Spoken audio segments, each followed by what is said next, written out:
Welcome to He Said, She Said, Poisoned RDP Offense and Defense by Dana Baril and Eyal Itkin in South Seas ABE. Before we begin, a few brief notes. Stop by the Business Hall, located in Mandalay Bay, Oceanside, and Shoreline Ballrooms on Level 2 during the day and for the welcome reception at 5:30 tonight. The Black Hat Arsenal is in the Business Hall on Level 2. Join us for the Pony Awards in Lagoon, JKL at 18:30. Thanks for putting your phones on vibrate. It makes it easier for the rest of us to ignore the ringing while you wait for your voicemail to pick it up.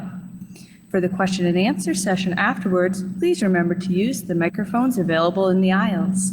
And with that, let us welcome our speakers.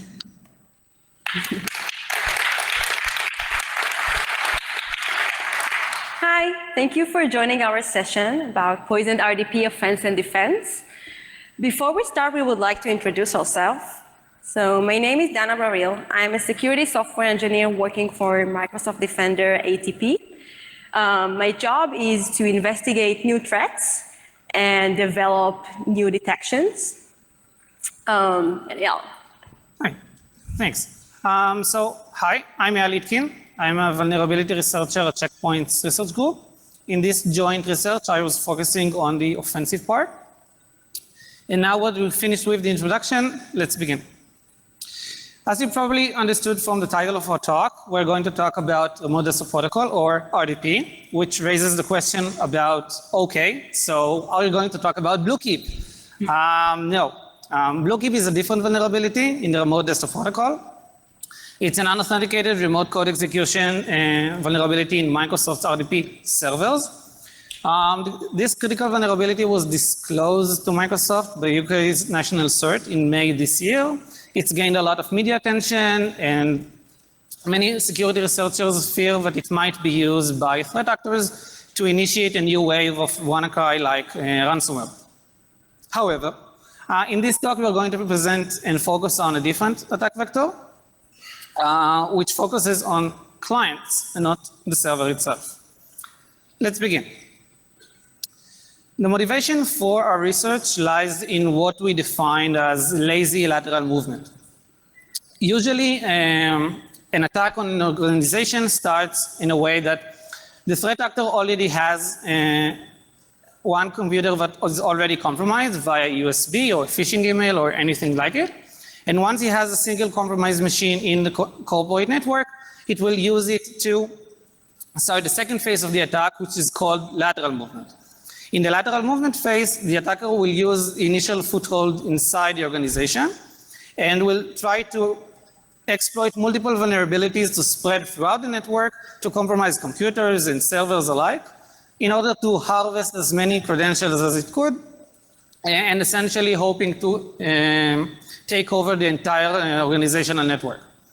However, we're thinking about what if our threat actor doesn't have such a large variety of vulnerabilities.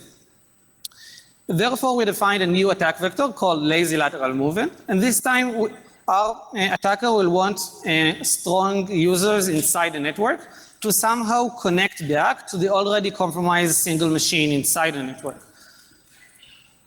If we could ambush privileged users and lure them to connect to our machine, maybe we could leverage this connection and exploit vulnerabilities over the connection to take over the connecting client. This could be applicable for IT staff.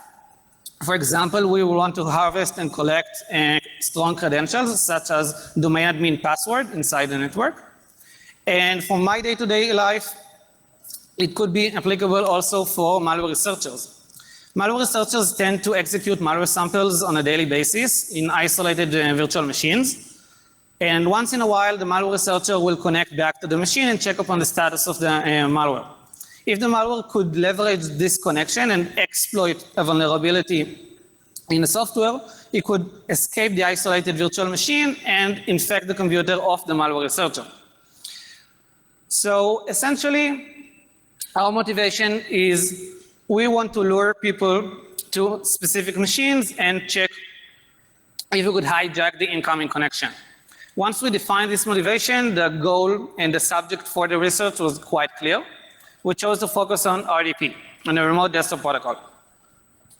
For those of you who are not familiar with RDP, RDP is used to connect to remote Windows machines. The basic terms of the protocol are that a client is going to connect into a remote Windows server. Although it's called server, it could be a remote corporate standard computer, it could be a physical server, and it could also be a local or remote virtual machine. You probably know RDP also as MSTSC, after Microsoft's built-in RDP client called MSTSC.EXE. And just as a side note, all of the attacks we're going to present in this talk don't require elevated privileges or admin privileges. Any user could perform the attack we're going to present. Now that we talked about RDP, what is poisoned RDP? In a poisoned RDP attack scenario, we already said that the threat actor has an initial foothold inside the corporate computer, and it wants to infect the IT staff. Instead of the malware staying stealth, as usually malware do, we'll try to do exactly the opposite. We will pop up random error messages, slow down the computer, and essentially do the maximum we can to make the life of the corporate user as miserable as possible. This is so that the corporate user will open up a ticket to the help desk saying, please help me, something is wrong with my computer. Hopefully after a week or two, someone from help desk will actually handle the ticket and connect back to our machine via RDP. This is where the attack starts. We will hope to find vulnerabilities in the protocol itself or in the RDP client, exploit these vulnerabilities, and take over the computer of the connecting IT staff. We could try to collect strong credentials from the victim, but our main goal will be to attack and take over the computer of the IT staff because we want to laterally move inside the network. Now that we defined what is poison RDP, it's quite clear that we're going to focus on RDP clients for this research.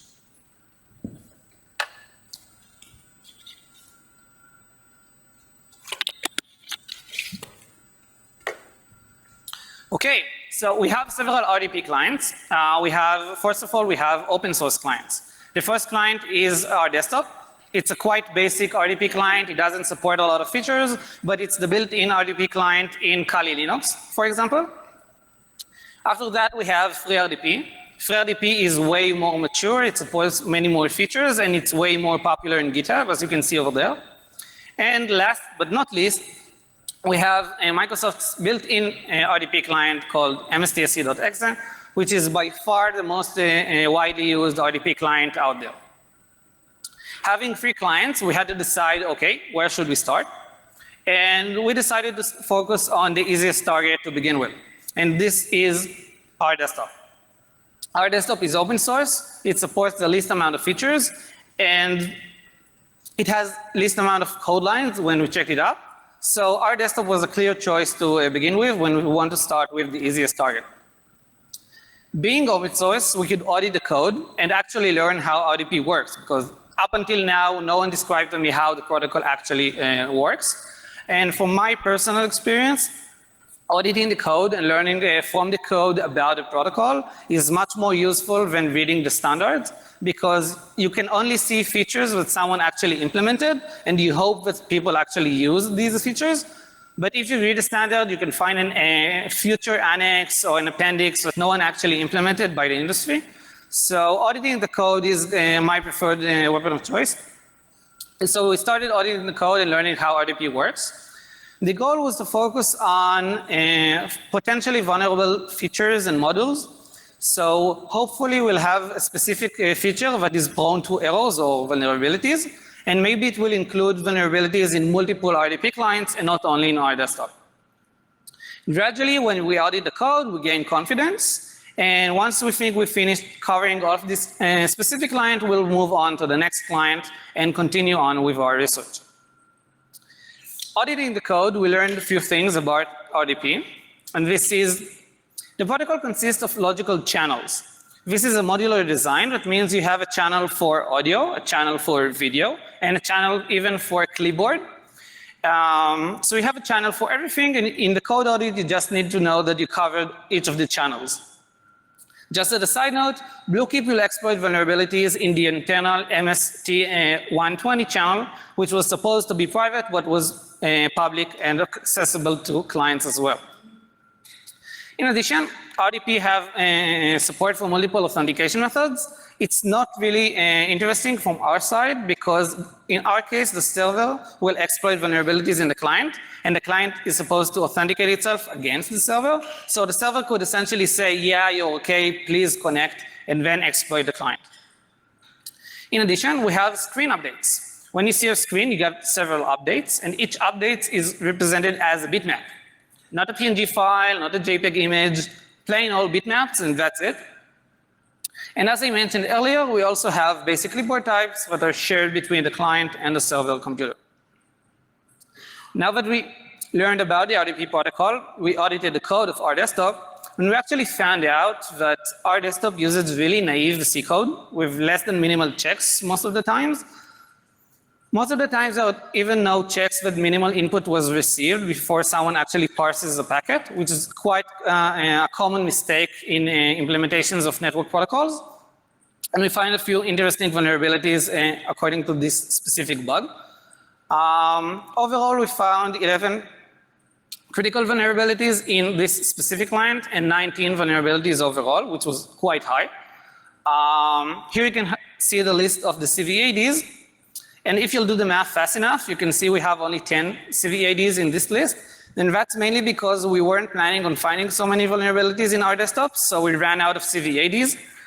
We had to ask MITRE for additional CVADs for this research. We got an additional bulk of CVADs, and here are the full list of vulnerabilities for this specific client.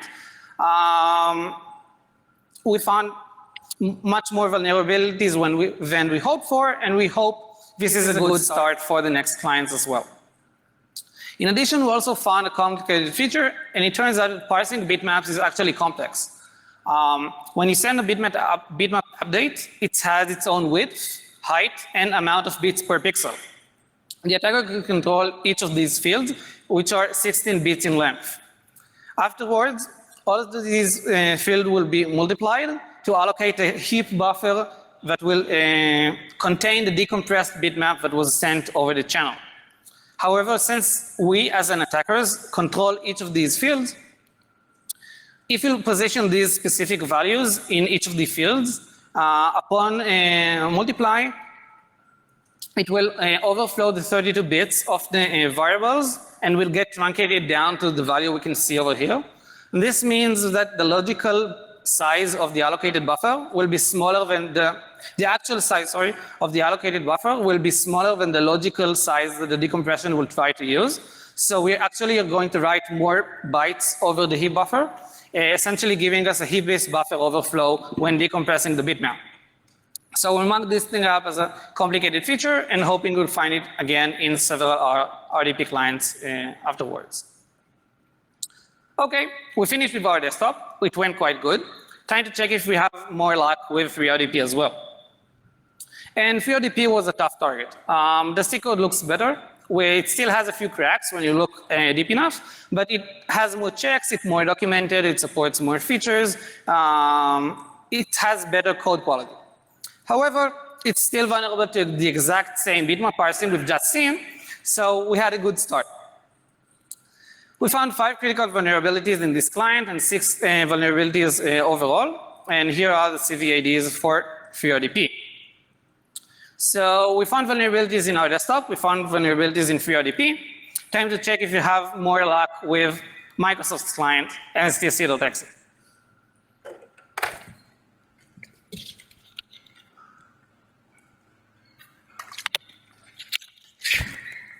Thanks. And in short, no. We had less luck with MSTSC.EXE. We tried all of the POCs from the previous vulnerabilities, simply executing the script and checking if they work. And the RDP client simply closed itself with no crash, no warning, nothing. So all of the previous vulnerabilities don't work. So I started reverse engineering MSTSC.EXE. And we can even see that the code is more robust. They actually use smart buffers to check for parsing errors, which is quite a good protection against most parsing vulnerabilities. And you can actually see when you audit the code that MSTSC.EXE includes many more features It's way more complex, and it's in several orders of magnitude better than the open source clients we previously audited. It's going to be a tough target. And at this point, we're kind of stuck because all previous leads fail us. So essentially, it's back to the drawing board.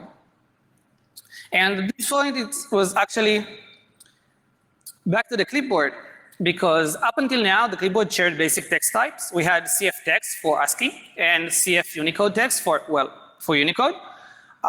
Because Linux machines had to specifically support each format when connecting to the remote Windows server. But when you have a Windows machine connecting to a Windows machine, you could essentially synchronize the same clipboard on both machines. So Microsoft supports many more formats now, and we have a much broader attack vector in the clipboard itself. So let's dig in on how the clipboard actually works. You'll probably be familiar with the clipboard. You use it on a daily basis. It's a kernel data structure that stores, well, data. You have one clipboard per session. From our perspective, it's in one clipboard per RDP connection. And it's shared between processes, because usually you copy your password from notepad.txt to Chrome. So it's shared between the processes. The data itself is stored by ID or by name. You have a format ID or format name for each format. And you should really be cautious when using the clipboard. Clipboard data should not be trusted. You should really parse the data carefully before you use it in your own application. And if you think it's only me saying that, that's actually a quote from MSDN. Immediately when we saw this quote, we knew we were going to find vulnerabilities, because that's a good quote to, okay, no one will check the data, we're going to be fine. But we are interested on the clipboard over the RDP and protocol. And everything in the clipboard is going to be synchronized automatically. And the clipboard is defined as a shared resource, and it's shared by default. And this means Microsoft only uses blacklists to filter out specific formats, but they're using blacklists instead of whitelists. So it's not a good security perspective, but from an attacker's perspective, that's good news. We're probably going to handle these blacklists.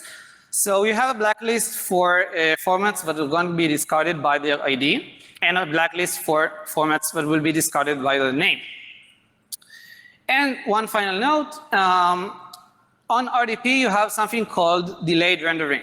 This means that when you copy something, you only get the list of available formats, but not their content, because it could be heavy to copy all of the data if you're not going to paste anything.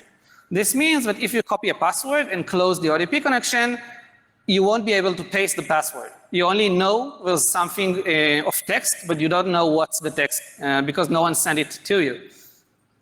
And here where it becomes really interesting, because essentially you have also drag and drop.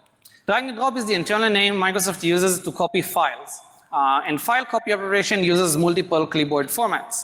You have one format called CFH drop, which lists the file names, an additional format called file group descriptor with all of the full metadata of all of the copied files, and you have additional many more formats for file copy operations. Let us now see how it actually works in practice. We have a user on the right going to copy a file from the RDP server on the left. When our user is going to initiate the copy operation, it will populate the clipboard on the server with all of the formats necessary to copy files.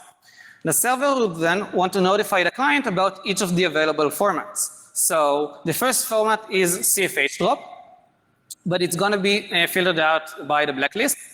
And we have also shell ID. And essentially, only file group descriptor will pass the blacklist, and that's it. Only this specific format.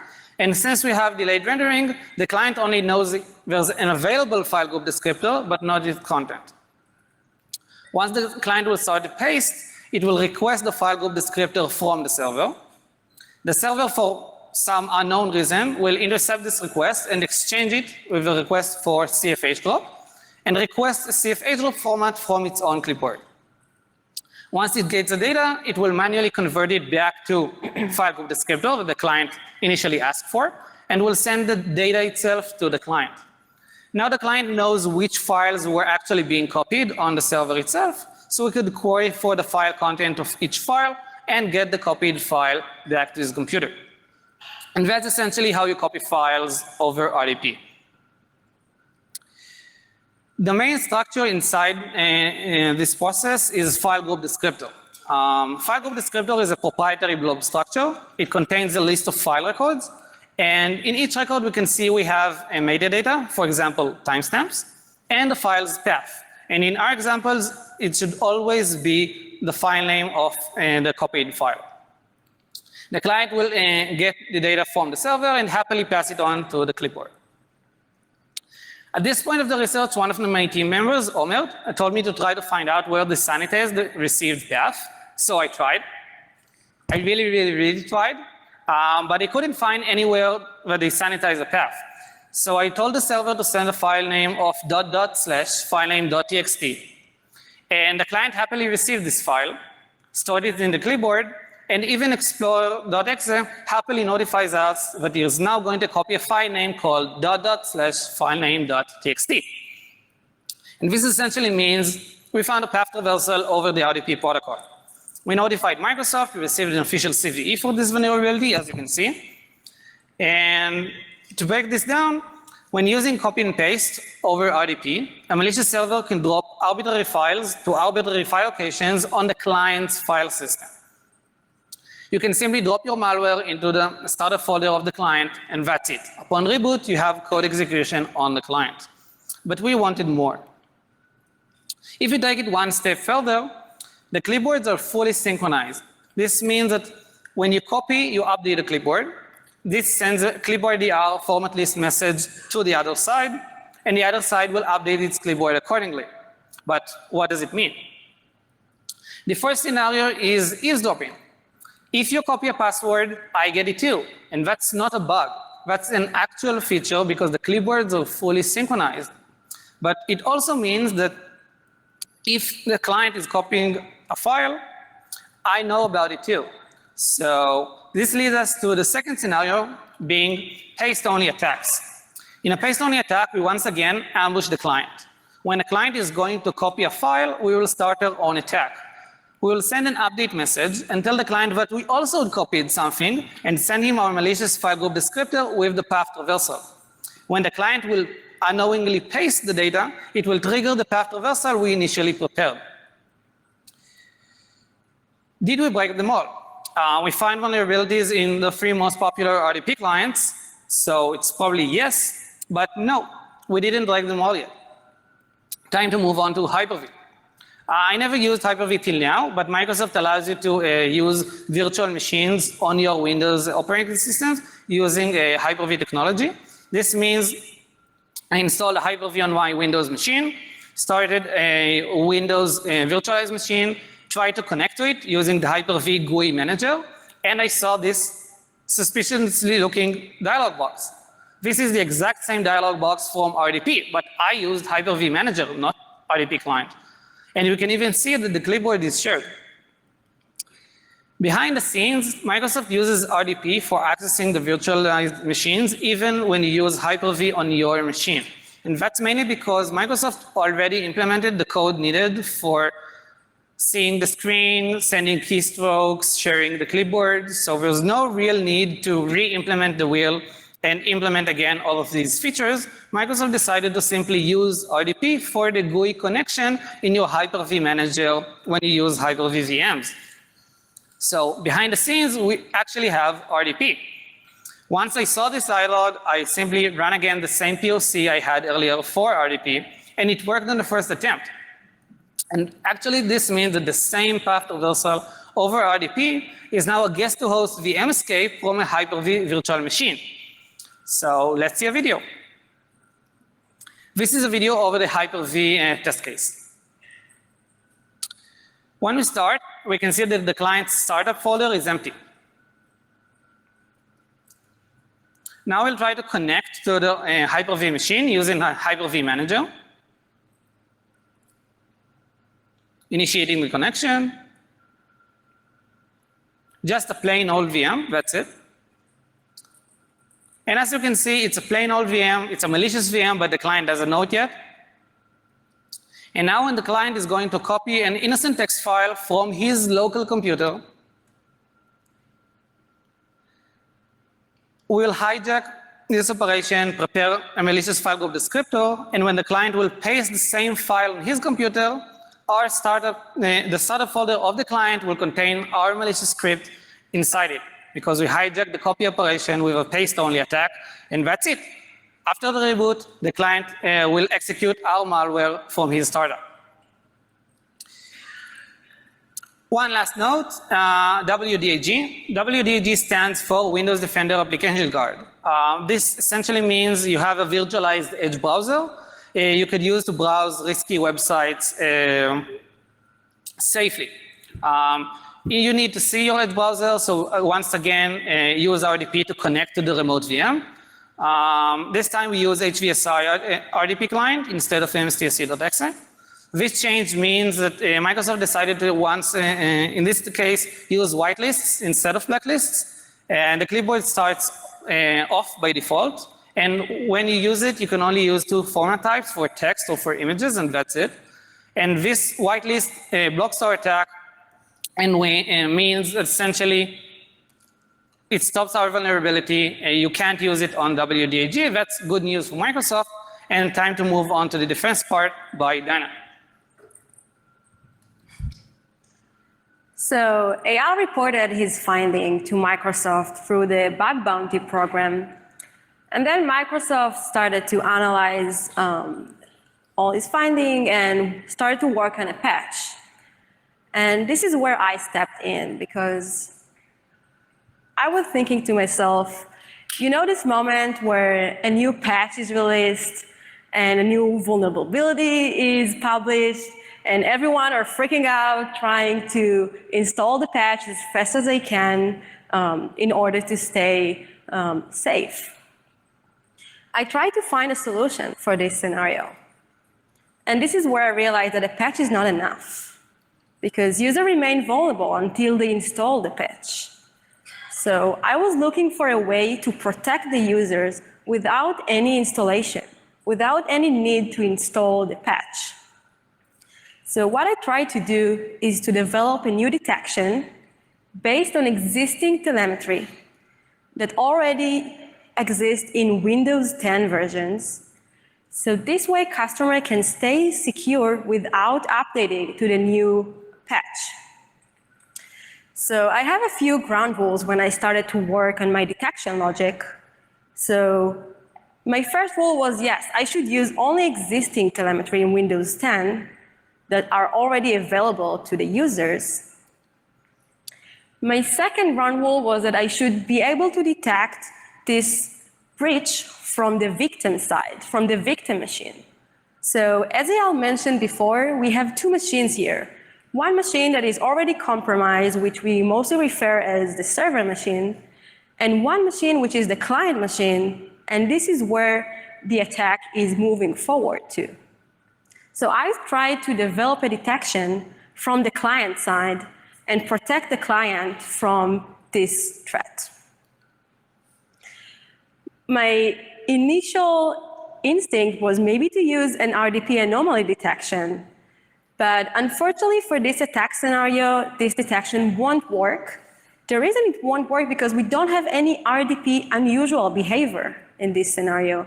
The user is initiating the connection, and therefore we won't expect to see any abnormal behavior in this case. So I had to work harder. I decided to use existing telemetry from Windows 10, which called ETW. It stands for Event Tracing for Windows. And this is a built-in tool in Windows for all Windows 10 versions. This is basically a Windows API that allows Windows applications developer to trace their application. So this way they can track the different flows, they can see which exceptions were thrown in this application, they can see the performance, so they can basically get information about the usage of their application. So as you can see, the ETW events are not originally created for security perspective. However, we can find them very useful for many scenarios. So for this attack scenario, I used two different ETW providers. The first provider is the RDP connection provider. The RDP connection provider includes multiple events. I decided to use two specific events. The first event is event 131, which is triggered when a new RDP connection is accepted. The second event is event 132, which is triggered which is basically a keep alive event. So it is triggered every once in a while, notifying that the connection is still alive. The second provider I used is the clipboard provider. This is a unique provider since this is a non-manifested provider.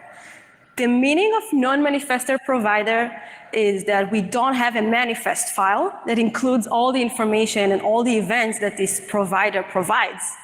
So in order to understand which events are included in this provider, we actually have to check the code.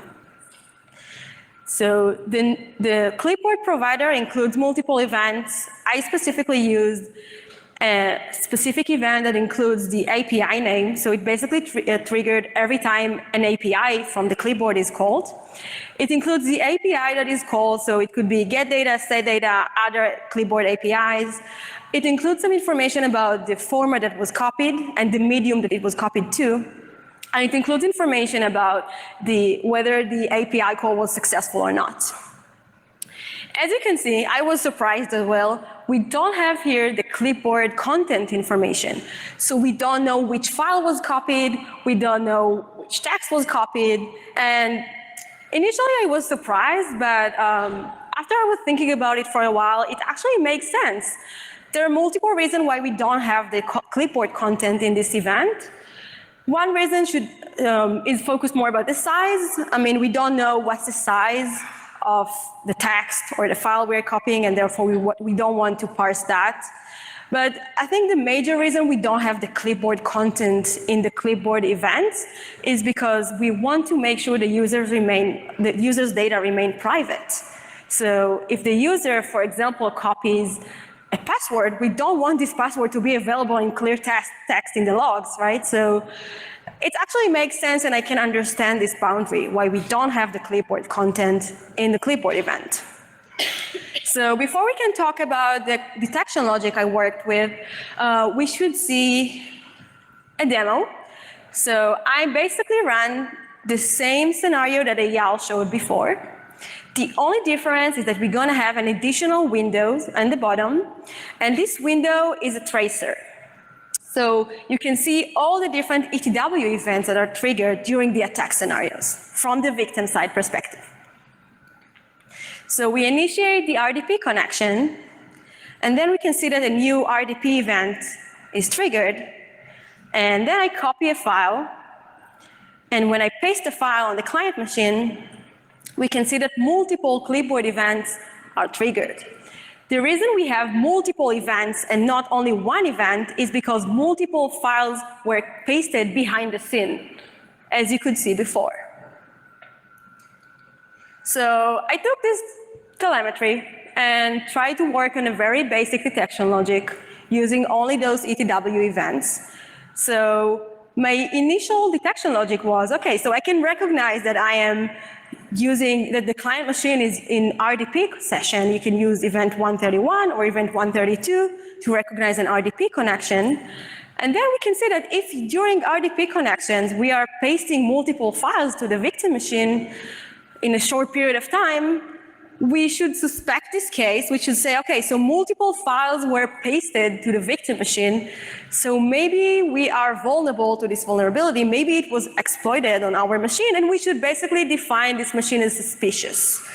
The reason I define this machine as suspicious and not as already compromised is because I'm not sure if this is the attack scenario or not. I mean, maybe the user pasted multiple files. Maybe it's an actual user behavior. So my recommendation in this case will be we should maybe trigger a scan, should scan the machine, scan the different files, and see if we find anything suspicious. So as you can see, this detection logic is very basic, and I was looking for a way to improve it. So in order to improve it, I needed more data. So I decided to use a file creation event. File creation events are very popular. Almost every security vendors are using file creation events, and there are multiple ways to implement them. The basic idea here is that we trigger an event or any other indication every time a new file is created in the machine. In order to implement my improved detection, I decided to rely on two very basic data properties from the file creation events. And this is the file name, the file that was basically created, and the file creation time, when the file was created. So now I have more data, and I can create an improved detection logic.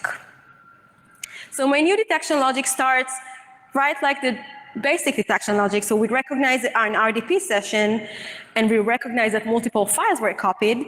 But now with the new data, I can correlate the file creation time with the pasting operation timestamps. So this way I can actually extract the file name, so I can recognize which files were pasted, and I can see the directories. And this way I can see if directories are different. So if basically multiple files were pasted to different directories, it means that we were breached using this vulnerability. So in this case, we would like to alert and react accordingly. So yes, I covered the scenario. I have a detection logic. We're safe now, right?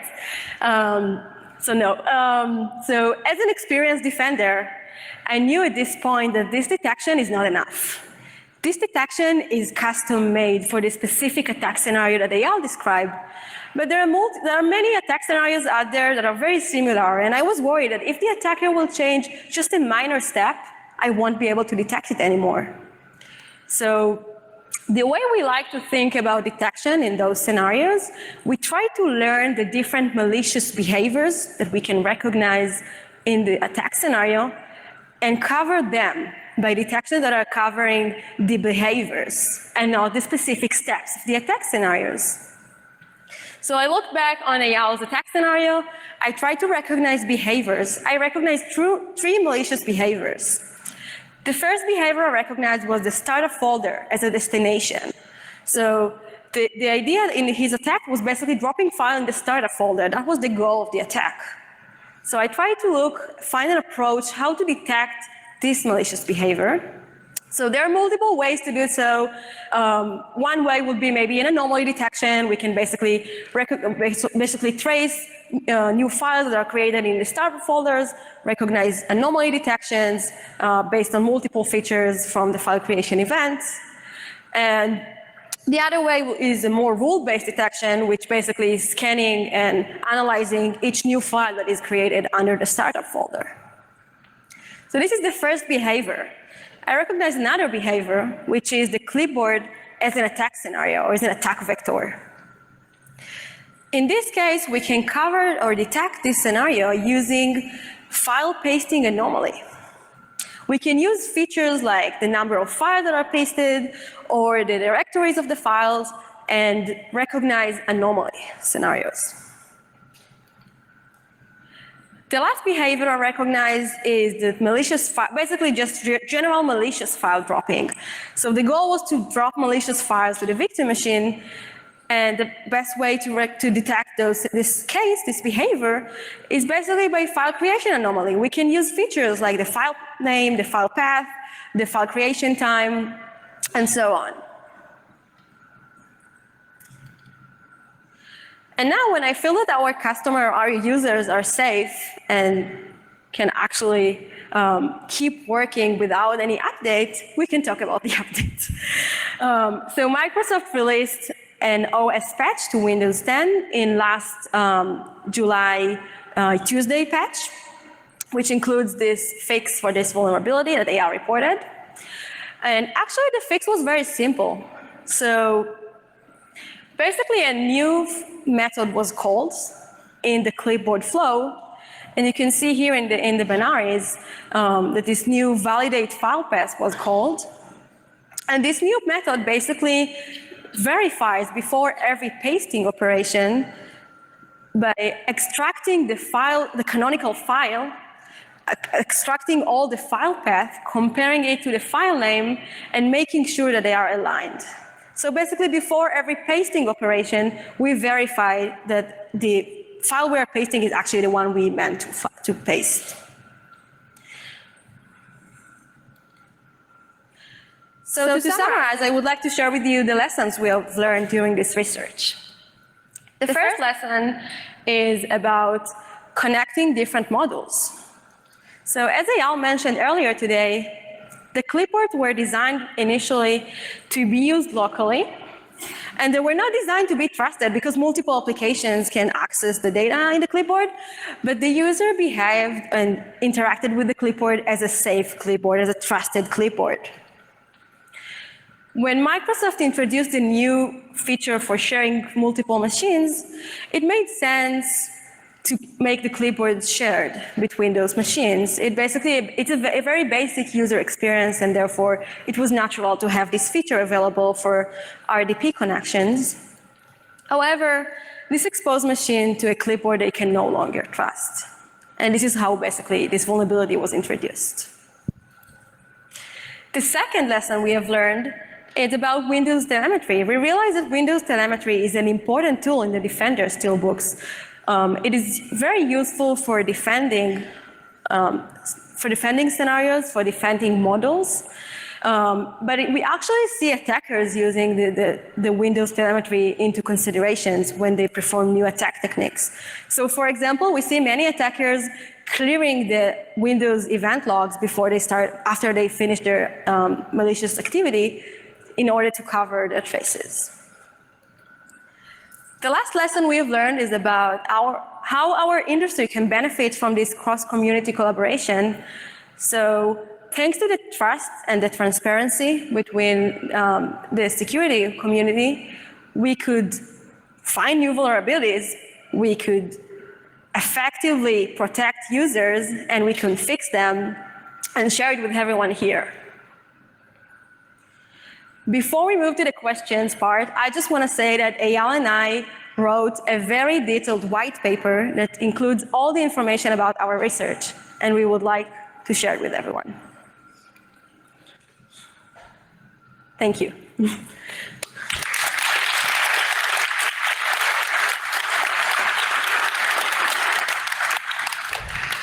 We have time for about 2 questions. I think you have a mic on the right, on the left. Please use the microphone. Use the mic so people could hear the question. Go ahead. Since you fixed it in Windows 10, how does that relate to Windows Server editions or Windows 8 that's still supported?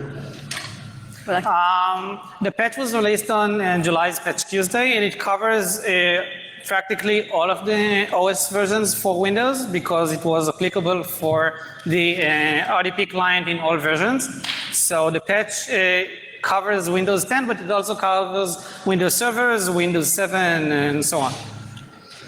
Also, you have a Mac client. Have you shared this with your Mac team to work with them at all?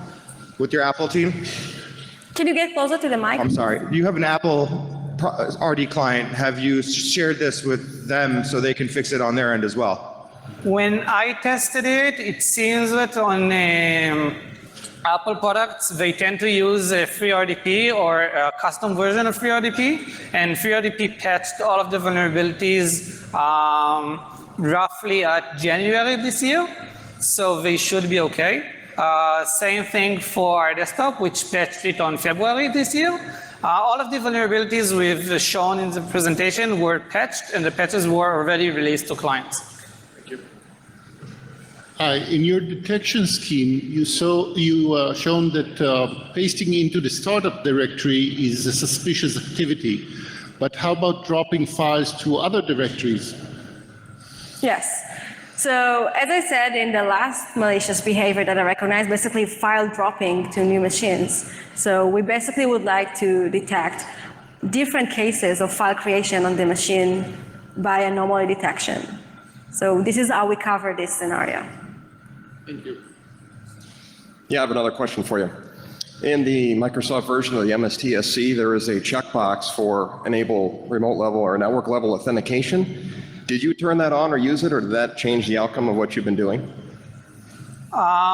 Since the vulnerability is when you have a sync clipboard, and it uses the clipboard channel, and the clipboard channel is the most internal logical module inside the RDP connection.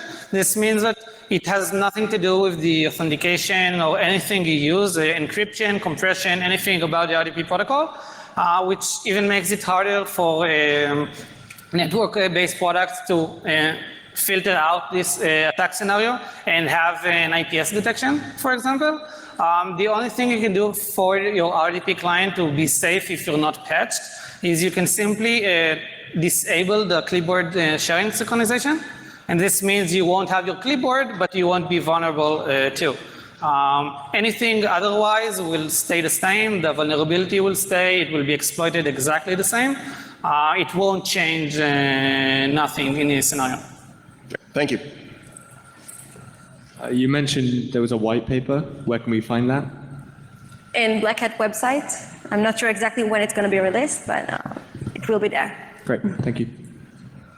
Hi, over here, other mic. Yes. Great presentation, by the way. I wanted to know, it was unclear to me how you performed the attack. How did you inject the column slash or backslash, whatever Windows uses? So was it through OS DLL modification, like hard coding the things in there, or did you use some process and man in the middle, or did you use like clipboard, like something constantly changing the clipboard? How did you perform the attack?